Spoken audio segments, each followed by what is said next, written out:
ভাইয়েরা আমার, হযরত মূসা আলাইহিস সালাতু ওয়াস সালাম তিনি তো কালিমুল্লাহ, আল্লাহর সাথে তিনি কথোপকথন করেন। তিনি আল্লাহর কাছে কথা বলার জন্য রওনা দেয়। পথিমধ্যে 3 ব্যক্তির সাথে সাক্ষাৎ। জোরে বলেন কয় ব্যক্তি? প্রথম ব্যক্তি বলতেছে, এ পয়গম্বর মূসা, আপনি আল্লাহকে বলবেন আমার সম্পদ শুধু দিন দিন বাড়ে আর বাড়ে, বাড়ে আর বাড়ে। কি আমল করলে আমি আমার সম্পদ কমাইতে পারি? মানুষ সম্পদ কমাইতে চায় না, বাড়াইতে চায়। আরো জোরে কোন। যার 2টা বাড়ি আছে সে আরো 2টা বাড়ির মালিক হতে চায়। যার 5টা গাড়ি আছে আরো 5টা গাড়ির মালিক হতে চায়। যে 5 বিঘা জমির মালিক আরো 10 বিঘা জমির মালিক হতে চায়। কথা কোন ঠিক না ঠিক?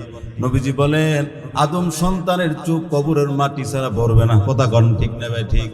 হে পয়গম্বর মূসা, কি আমল করলে আমার সম্পদ কমবে? সম্পদ তো শুধু বাড়ে। আপনি আল্লাহকে জিজ্ঞাসা কইরেন। এবার সামনে যাওয়ার পরে আর এক ব্যক্তির সাথে সাক্ষাৎ। ডাক দিয়া বলে, পয়গম্বর আপনি আল্লাহকে জিজ্ঞাসা করবেন আমার ভালো খাবারের ব্যবস্থা নাই, পোশাকের ব্যবস্থা নাই। ওই ঝুপড়ির ভিতরে ছাপড়ার ঘরে, ভাঙ্গা ঘরে আমি বসবাস করি। কি কাজ করলে আমার সম্পদ বাড়বে? সামনে যাওয়ার পরে আর এক ব্যক্তির সাথে সাক্ষাৎ।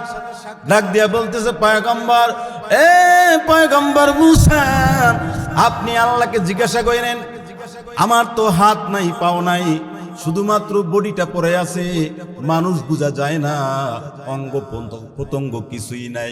ডাক দিয়া বলে, পয়গম্বর, এই পয়গম্বর আপনি আল্লাহকে বলবেন আল্লাহ কি জন্য আমাকে দুনিয়াতে বাঁচায়া রাখছে। পয়গম্বর মূসা আলাইহিস সালাতু ওয়াস সালাম আল্লাহর সাথে কথোপকথন করার পরে তিনি যখন প্রত্যাবর্তন করেন, ওই 3য় ব্যক্তির সাথে প্রথম সাক্ষাৎ।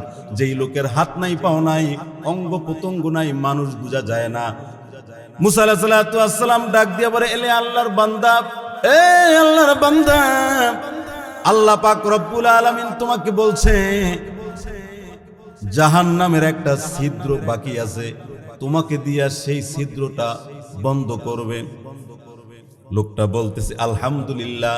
মূসা আলাইহিস সালাতু ওয়াস সালাম বলল, আলহামদুলিল্লাহ তুমি কেন বলছো? আল্লাহ দুনিয়ার সব মাখলুক বানাইছে মানুষের জন্য, আর আল্লাহ আমাকে বানাইছে তার কাজের জন্য, এই জন্য বলি আলহামদুলিল্লাহ। এই আলহামদুলিল্লাহ বলার সাথে সাথে সে পূর্ণাঙ্গ মানুষ হয়ে যায়। লা ইন শাকারতুম লা আযীদান্নাকুম ওয়া লা ইন কাফারতুম ইন্না আযাবি লাশাদীদ। জোরে বলি আল্লাহু আকবার। ভাইয়েরা আমার, এবার 2য় ব্যক্তির সাথে সাক্ষাৎ। যার খাবার নাই, পোশাক নাই, ভালো ঘরের ব্যবস্থা নাই, ওই ঝুপড়ির ভিতরে ছাপড়ার ঘরে বসবাস করে। ডাক দিয়ে বলে, আল্লাহ বলছে তুমি আল্লাহ পাকের শুকরিয়া বেশি বেশি করো, শুকরিয়া আরো বাড়ায়া দাও। লোকটা সাথে সাথে রাগ করলো, গুসা করলো। আল্লাহ কি চোখে দেখে না? আমার ভালো খাবারের ব্যবস্থা নাই, পোশাকের ব্যবস্থা নাই, ভালো ঘরের ব্যবস্থা নাই, তারপরও আল্লাহ কয় আরো নাকি শুকরিয়া আদায় করতাম। একটু রাগ দেখাইছে। এই রাগ দেখানোর সাথে সাথে এমন ঝড় আসলো, ঝড় আইসা তার ঘর বাড়ি, ভাঙ্গা ঘরটাও উড়ে নিয়ে গেছে, শরীরের পোশাকগুলা উড়ে নিয়ে গেছে। নাউজুবিল্লাহ। এজন্য সুখে দুঃখে আমাদের বাসা হবে আলহামদুলিল্লাহ। এবার ওই প্রথম ব্যক্তির সাথে সাক্ষাৎ। যে বলতেছে, পয়গম্বর আমার সম্পদ তো শুধু বাড়ে আর বাড়ে, সম্পদ কিভাবে কমাবো? পয়গম্বর ডাক দিয়ে বলে, রে আল্লাহর বান্দা, আল্লাহ পাক রব্বুল আলামিন তোমাকে বলেছে তুমি আল্লাহর শুকরিয়া বন্ধ করে দাও, না শুকরি করো, তোমার সম্পদ এমনিতেই কমে যাবে। লোকটা বলতেছে, পয়গম্বর যে আল্লাহ আমারে বানাইছে, আমি সে আল্লাহর কোনো দিন না শুকর হতে পারবো না। আমার সম্পদ কমুক আর বাড়ুক, আমি সারা জীবন আল্লাহর শুকরিয়া আদায় করব। এজন্য আমাদের মুসলমানদের, ইমানদারদের সর্বহালতে প্রশংসার শব্দ হবে আলহামদুলিল্লাহ। ভাইয়েরা আমার, বনি ইসরায়েলের একজন দরবেশ 500 বছর পর্যন্ত আল্লাহ পাকের গোলামি করেছে। আওয়াজ দিয়া বলেন কত বছর? 500 বছর যখন শেষ হয়ে যায় আল্লাহর কাছে দোয়া করে, আল্লাহ আপনি আমাকে সেজদা অবস্থায় মরণ দিবেন, আর কাল কিয়ামতের দিন, মুসিবতের দিন আমি যেন আপনার সামনে সেজদা অবস্থায় উঠতে পারি। সুবহানাল্লাহ। ওই লোকটার ইন্তেকাল হয়ে গেছে, দুনিয়ার কোন জায়গায় আছে আল্লাহ পাক রব্বুল আলামিন ভালো জানে। কাল কিয়ামতের দিন, মুসিবতের দিন আল্লাহ পাক রব্বুল আলামিন ওই লোকটাকে বলবে, এরে দরবেশ, উদখুলিল জান্নাতা বিরহমাতি, আমার রহমত দ্বারা তুমি জান্নাতের ভিতরে ঢুকে যাও। লোকটার সাথে সাথে বলবে, আল্লাহ দুনিয়াতে 500 বছর পর্যন্ত ইবাদত করেছি, দুনিয়ার সুখ শান্তি দিলের ভিতরে ছিল না, স্ত্রী সন্তানের সুখ শান্তি ভিতরে ছিল না, ওই জঙ্গলের ভিতরে 500 বছর ইবাদত করেছি, আমি কি আমার ইবাদতের বিনিময়ে জান্নাতে যেতে পারবো না? আপনার দয়া এবং রহমত নিয়ে আমাকে জান্নাতে যেতে হবে। এই কথা বলার সাথে সাথে আল্লাহ পাক রব্বুল আলামিন জাহান্নামের ফেরেশতাকে ডাক দিয়ে বলবে, এই জাহান্নামের ফেরেশতা, এই লোকটাকে জাহান্নামের আগুনের তাপের কিনারায় নিয়ে যাও। এবার জাহান্নামের ফেরেশতা যখন তাকে জাহান্নামের আগুনের তাপের কিনারায় নিয়ে যাবে, জাহান্নামের আগুনের তাপ যখন তার কলিজায় স্পর্শ করবে, ডাক দিয়ে বলবে, কে কোথায় আছো গো? আমাকে 1 গ্লাস পানি দাও, আমার জীবন বের হয়ে যাচ্ছে, কলিজা ফেটে যাচ্ছে। অদৃশ্য থেকে একজন ফেরেশতা 1 গ্লাস পানি নিয়ে হাজির হবে, বলে তাড়াতাড়ি পানি দাও, পানি দাও, জীবন বাঁচাই, জীবন রক্ষা করি। কয় পানি দেওয়া যাবে না। বলে কি ব্যাপার? আমাকে বিনিময় দিতে হবে। কি বিনিময় চাও তুমি? আমাকে 500 বছরের ইবাদত দিতে হবে। সেদিন দরবেশ লোকটা 1 গ্লাস পানির বিনিময়ে মুহূর্তের ভিতরে 500 বছরের ইবাদত বিক্রি করে ফেলবে। এবার আল্লাহ পাক রব্বুল আলামিন দরবেশ লোকটাকে তার সামনে হাজির করবে। আল্লাহ পাক রব্বুল আলামিন ডাক দিয়ে বলবে, এরে দরবেশ, দুনিয়াতে আমি তোমাকে সূর্যের আলো দান করেছি, চন্দ্রের আলো দান করেছি, আমি আল্লাহ তোমাকে দৃষ্টি শক্তি, ধরার শক্তি, চলার শক্তি দান করেছি, এইগুলার হিসাব আমি নিব না। এই দরবেশ, তুমি জীবনে হাজার হাজার গ্লাস পানি পান করেছো, এইগুলার হিসাব আমি নিব না। তুমি যে মৃত্যুর আগে 1 গ্লাস পানি পান করেছো, ওই 1 গ্লাস পানির হিসাব দাও। আমি জিজ্ঞাসা করতে চাই, পাগলা পীরের মুসলমান, এই দরবেশের কাছে দেওয়ার মতো কিছু আসেনি? একটু আগেই তো 1 গ্লাস পানির বিনিময়ে 500 বছরের ইবাদত বিক্রি করে ফেলাইছে। কথা বল ঠিক না ভাই? ঠিক। সাথে সাথে দরবেশ লোকটা সেজদায় পড়ে যাবে, ডাক দিয়ে বলবে, এরে মালিক, আপনি যদি দয়া না করেন, ইবাদতের অহংকারী দিয়া জান্নাতে যাওয়া যাবে না। তাইলে মুসলমান পরিষ্কার হয়ে গেল, 1 গ্লাস পানির কাছে 500 বছরের ইবাদত ক্লোজ হয়ে গেছে। কথা কোন ঠিক না ভাই? ঠিক। এজন্য আল্লাহর নিয়ামতের শুকরিয়া সর্বহালতে করার দরকার আছে না নাই? ভাইরা আমার, আম্মা জান আয়েশা সিদ্দিকা রাদিয়াল্লাহু তাআলা আনহা গভীর রাত্রে বিশ্ব নবীকে বিছানায় খুঁজে পায় না। নবীকে খুঁজতে খুঁজতে দেখে বিছানার এক কোনায় পয়গম্বর সেজদায় পুরা কান্দে, আল্লাহুম্মা উম্মতি, আল্লাহুম্মা উম্মতি, আল্লাহ আমার উম্মত, আমার উম্মত। রাতের বেলা তাহাজ্জুদের সময় উম্মতকে বলে নাই, দিনের বেলা উম্মতকে বলে নাই। ওই মেরাজে গিয়ে আরশে আজিমে গিয়ে উম্মতের কথা বলে নাই। আবার কাল কিয়ামতের দিন সকল নবীরা যেদিন নাফসি নাফসি বলতে থাকবে, সেদিন একজন মানুষ উম্মতের জন্য পেরেশান হয়ে যাবে, পাগল হয়ে যাবে। সেদিন সেজদায় পড়া উম্মতের জন্য কানবে। আর সেই নবীর উম্মত নামাজ পড়ে না, বিড়ি খায়, গাঞ্জা খায়, মসজিদ চিনে না। কথা কোন ঠিক না ভাই? ঠিক। বিশ্ব নবী নামাজ পড়তে পড়তে নবীজির পা ফুলে যায়। আর তোমার পীর বলে জান্নাতে যাইতে হলে নামাজ লাগে না। তোমার পীরের কথা সত্য না নবীর কথা সত্য? জোরে কন, আরো জোরে কন। এই নামাজ শুধু আমাদের নবী পড়েন নাই, এই নামাজ সকল নবীরা পড়েছে। কোরআন খুলে দেখেন, ঈসা নবী বলেন, আল্লাহ আমাকে 4 নিয়ামত দান করেছেন। ইন্নী আব্দুল্লাহ, আমি আল্লাহর গোলাম। আতানিয়াল কিতাব, আল্লাহ আমাকে কিতাব দান করেছেন। ওয়া জাআলানি নাবিয়্যা, আল্লাহ আমাকে নবী বানাইছেন। ওয়া জাআলানি মুবারাকান আইনামা কুনতু, আল্লাহ আমাকে বরকতওয়ালা বানাইছেন। ঈসা নবী যদি জন্মানদের চোখে হাত দিত, অন্ধ লোকের চোখ ভালো হয়ে যাইত। ঈসা নবী যদি কবরের কাছে গিয়ে বলতো কুম বিইজনিল্লাহ, কবরের মৃত মানুষটা মুহূর্তে বৃত্তের ভিতরে দাঁড়ায়া যাইত। সুবহানাল্লাহ।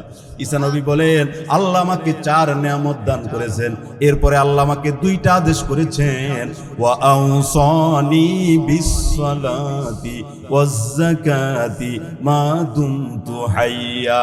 আল্লাহ আমাকে ওসিয়াত করেছেন, আমাকে আদেশ করেছেন আমি যেন বিসসালাতি সালাত আদায় করি, নামাজ পড়ি, কথা কোন ঠিক না ঠিক, ওয়াজ যাকাতি যাকাত প্রদান করি, মা দুমতু হাইয়া যতদিন বেঁচে থাকি। তাহলে বোঝা গেল ঈসা নবীও নামাজ পড়ছে কি পড়ে নাই? মুসা আলাইহিস সালাতু ওয়াস সালাম তুর পাহাড়ে গেলেন আল্লাহর পরিচয় নেওয়ার জন্য। আল্লাহ পরিচয় দেয়, ইন্নানি আনাল্লাহ লা ইলাহা ইল্লা আনা ফাবুদুনি ওয়া আকিমিস সালাতা লিযিকরি। এর পয়গম্বর, আমার পরিচয় হলো আমি আল্লাহ, আমি ছাড়া কোনো মাবুদ নাই। ওয়া আকিমিস সালাতা লিযিকরি, আমার স্মরণে নামাজ কায়েম করো। তাহলে মুসা নবীর যুগে নামাজ ছিল কি ছিল না? বুখারীতে আসছে, বিশ্বনবী নামাজ পড়তে পড়তে পা মোবারক খুলে গেছে, আর তোমার পীর কয়ে জান্নাতে যাইতে হলে নামাজ লাগে না। নাউজুবিল্লাহ। আবার ওই বন্ডরা গান গায়, আল্লাহর দান নবীর দিয়ে আল্লাহ গেছেন গায়েব হইয়া, নবীর দন খাজারে দিয়া নবী গেছেন গায়েব হইয়া। খাজা বাবা দন পাইয়া বইসা রইছে আজমিরে, কেউ ফিরে না খালি হাতে, খাজারে তোর দরবারেতে। নাউজুবিল্লাহ। খাজা কি কিছু দিতে পারে? দেওয়ার মালিক কে? সুতরাং কোন পীরের কোনো শক্তি নেই, দুনিয়ার কোন নেতার কোনো পাওয়ার নাই, সব পাওয়ার কার? এই জন্য আমরা চাইবো কার কাছে? নবীজির সাওয়ারির পিছনে বসা ছিল আব্দুল্লাহ বিন আব্বাস রাদিয়াল্লাহু তাআলা আনহু। নবীজি বলতেছে, চাচাতো ভাই, এরে আব্দুল্লাহ, ইজা সাআলতা ফাসআলিল্লাহ, কিছু চাওয়ার প্রয়োজন হলে আল্লাহর কাছে চাইবা। ওয়া ইজিস্তাআনতা ফাসতাইন বিল্লাহ, সাহায্য চাওয়ার প্রয়োজন হলে আল্লাহর কাছে চাইবা। সাহাবীরা একটা জুতার ফিতা হলো হাত উঠাই আল্লাহর কাছে বলতেন, কথা কোন ঠিক না ভাই? ঠিক। এজন্য মাজারে গিয়ে কিছু চাইবো না, মাজার কিছু দিতে পারে না, কথা কোন ঠিক না ভাই? ঠিক। যুবক ভাই বিয়া করছে, 10 বছর সন্তান হয় না, পীরের মাজারে আব্বা আমার একটা সন্তান দেন। আব্বা কি সন্তান দিতে পারে? আব্বা বিপদে পড়লে কার কাছে যায়? হযরত জাকারিয়া আলাইহিস সালাতু ওয়াস সালাম আল্লাহর কাছে বলতেছে, আল্লাহ রব্বি লা তাজারনি ফারদাও ওয়া আনতা খায়রুল ওয়ারিসিন। আল্লাহ আমাকে একা ছাইরা দিয়েন না, আল্লাহ আপনি আমাকে একটা ওয়ারিস দেন, আমার একটা সন্তান দেন। হযরত আমার ভাইয়েরা, জাকারিয়া আলাইহিস সালাতু ওয়াস সালাম ওই বৃদ্ধ বয়সে আল্লাহর কাছে সন্তান যায়, তো নবীরা সন্তান চায় আল্লাহর কাছে, আর তুমি যে আছো পীরের কাছে। এজন্য দেওয়ার মালিক আল্লাহ, আমাদের কোনো মাধ্যমের দরকার নাই, কোনো মিডিয়ার দরকার নাই, আমরা সরাসরি চাইবো কার কাছে? জুড়ে কর।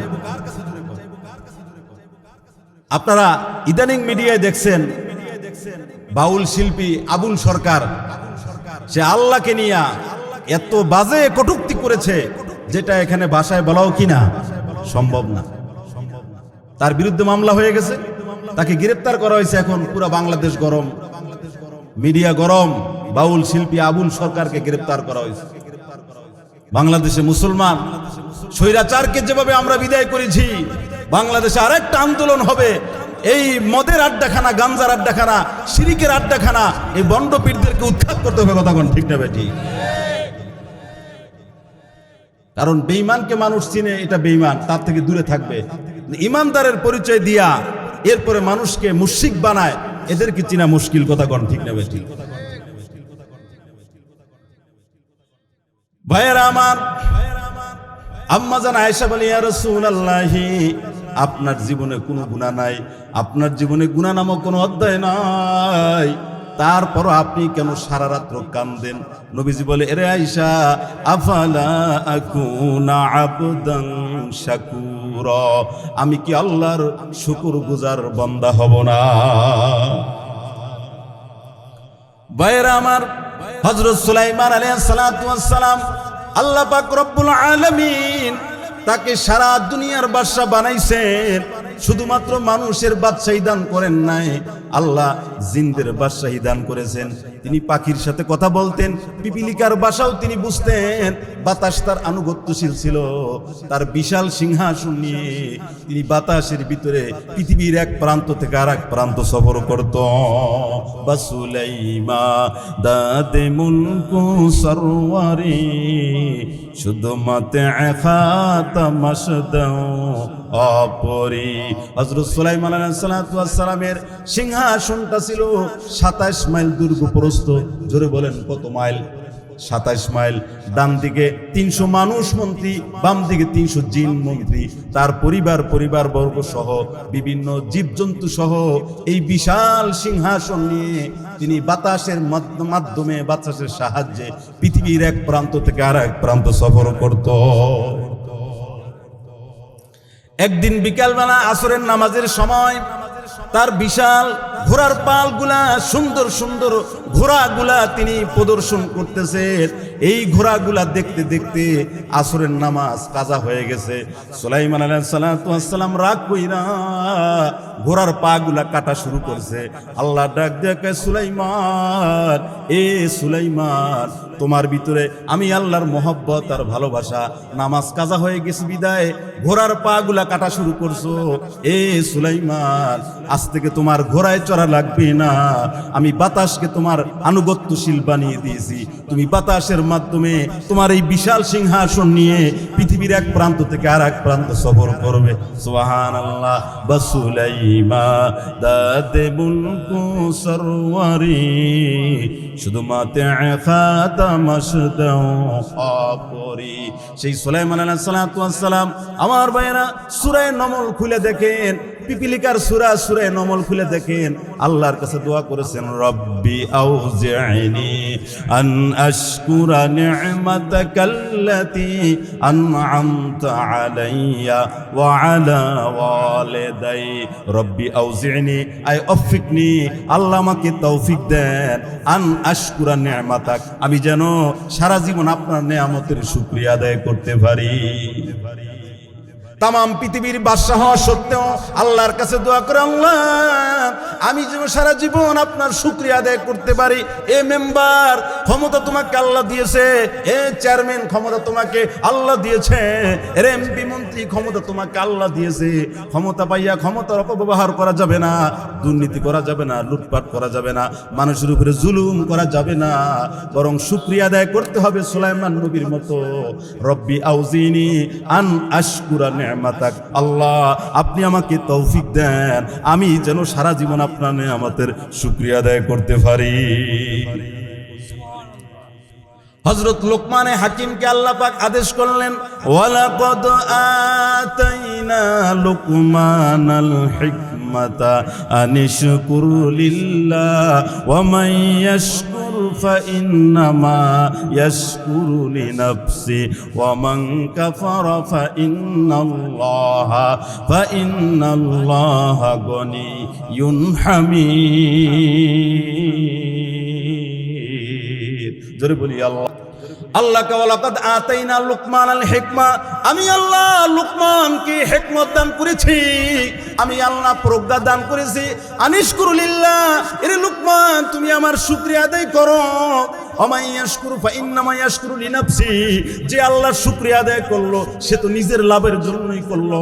ওমান কাফারা ফাইন্নাল্লাহা গনিয়্যুন হামিদ, আর যে নাশুকর হবে, আল্লাহর প্রশংসা করবে না, আল্লাহর তাসবিহ পাঠ করবে না, আল্লাহকে আমি আল্লাহ প্রশংসিত, আমি আল্লাহ গনি, আমি আল্লাহ তোমার মুহতাজ না। কথা কোন ঠিক নেবে? ঠিক।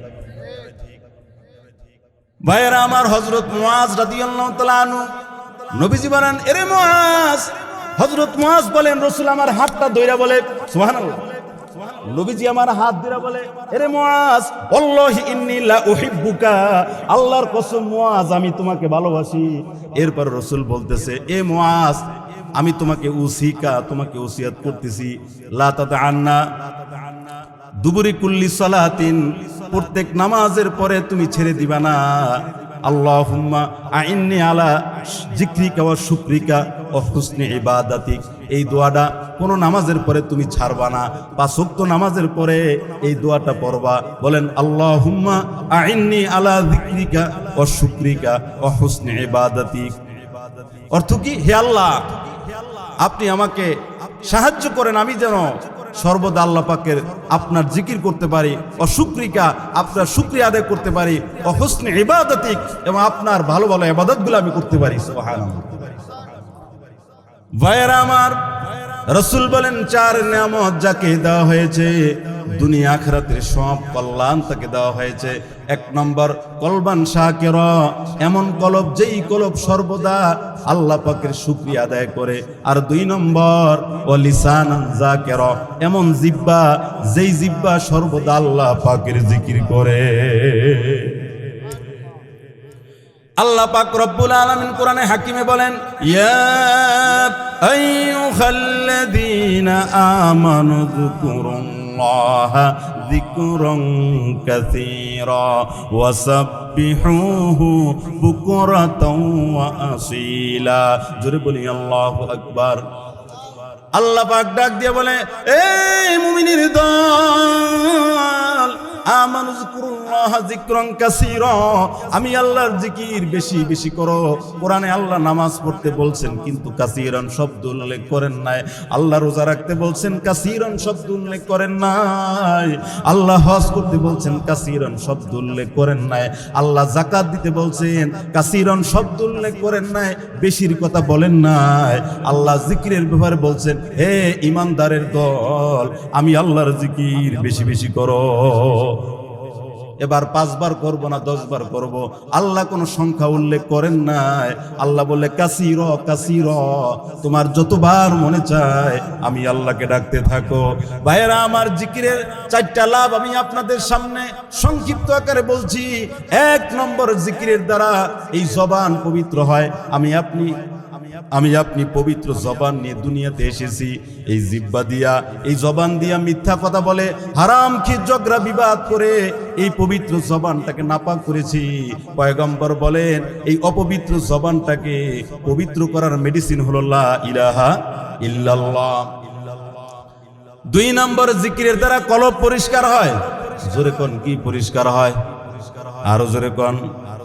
قال رسول الله صلى الله عليه وسلم إذا أذنب الرجل نكت নুকতাতুন সাউদা ফিল কালব। পয়গম্বর বলেন, মানুষ যখন গুনাহ করে, গুনাহ করার সাথে সাথে তার কলব নামক আয়নার ভিতরে একটা কালো দাগ পড়ে যায়। আবার যখন গুনাহ করে আর একটা কালো দাগ পড়ে যায়, আবার যখন গুনাহ করে আর একটা কালো দাগ পড়ে যায়। এইভাবে কালো দাগ পড়তে পড়তে কলবটা কালো হয়ে জর্জরিত হয়ে যায়। পয়গম্বর বলেন, সাইকালুহু লা ইলাহা ইল্লাল্লাহ, এই কলব পরিষ্কার করার মেডিসিন হলো লা ইলাহা ইল্লাল্লাহ। তাহলে 1 নম্বর, জিকিরের দ্বারা জবান পবিত্র হয়। বলেন 1 নম্বরে কি? 2 নম্বর, কলব পরিষ্কার হয়। 3 নম্বর, বুখারী শরীফের সর্বশেষ হাদিস।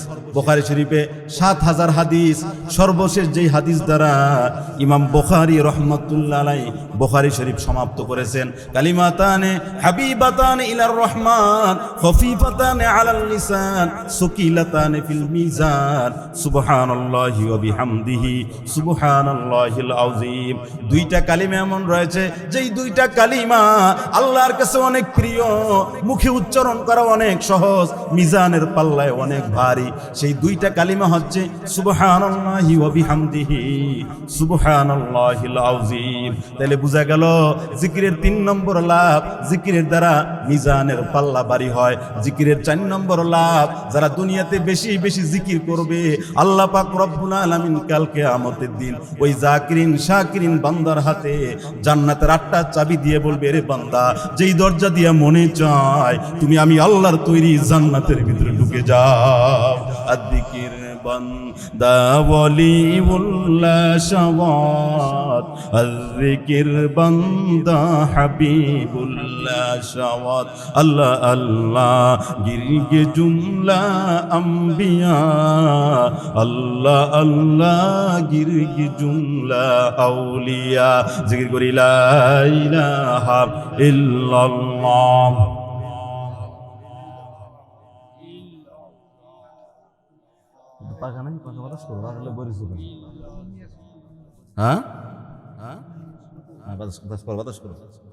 যে মেহরবানি করে আমরা একটু সামনে জায়গাগুলা পুরা করে বসি, কারণ শয়তান আইসা বলবো, এই ওর চা খাইতে যা, পান খাইতে যা, কথা কর ঠিক না বেটি? একটু খালি জায়গাগুলা পুরা করে বসি। যে লা ইলাহা ইল্লাল্লাহ। আসেন ভাই, একটু সামনের দিকে খালি জায়গাগুলা পূরণ করে বসেন। আসেন, মেহরবানি করে আসেন। ইল্লাল্লাহ।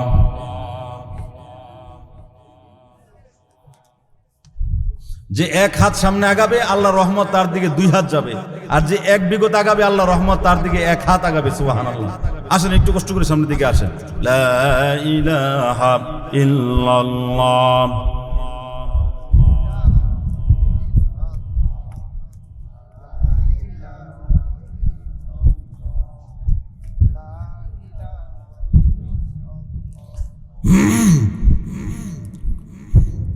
যার দিলে আছে আল্লাহর ভয়, যার দিলে আছে আল্লাহর ভয়, জিকির করে সে নিরালায়। আহার নিদ্রা লাগে না ভালো, আহার নিদ্রা লাগে না ভালো, ভালো লাগে শুধু ইল্লাল্লাহ, লা ইলাহা ইল্লাল্লাহ।